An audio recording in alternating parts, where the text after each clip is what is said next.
అన్న నమస్తే. నమస్తే అన్న. నమస్తే. చెవెళ్ళలో జ్ఞానేశ్వరం వస్తారని అనుకుంటున్నాము. ఇక దేవుని ఇష్టం అన్న చెప్పలేము. ఎందుకు జ్ఞానేశ్వర్ రావాలంటే? జ్ఞానేశ్వరం రావాలంటే నీళ్ళ గురించి మాకు ప్రాబ్లం ఉన్నది. నీళ్లు రైతు బంధు అవన్నీ వేసారు కాబట్టి రావాలని మేము మనస్ఫూర్తిగా కోరుకుంటున్నాం. ఎంత మెజారిటీ వస్తుంది?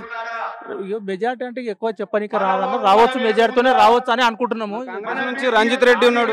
రంజిత్ రెడ్డి ఇదివరకు దాకుండా రంజిత్ రెడ్డి చూసిన బాగానే. రంజిత్ రెడ్డిని బీజేపీ నుంచి కొండ విశ్వేశ్వరరెడ్డి విశ్వేశ్వరరెడ్డి కూడా చూసి ఇంతకుముందు కూడా ఆయన కూడా వ్యక్తి మంచిగానే జ్ఞానేశ్వరం కేతామని అనుకుంటున్నాము. మరి తెలంగాణలో 17 ఎంపీ స్థానాల్లో బీఆర్ఎస్ ఎన్ని వస్తాయి? కేసీఆర్ కాంగ్రెస్ వాళ్ళు ఇచ్చిన వాగ్దానాలు ఒక్కటి కూడా లేవు. వాళ్ళు గ్యాస్ అన్నారు, గ్యాస్ లేదు. రైతు బంధు అన్నారు, రైతు బంధు లేదు.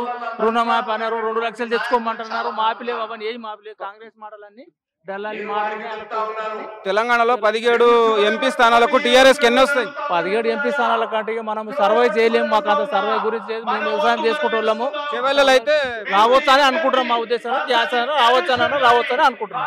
Thank you.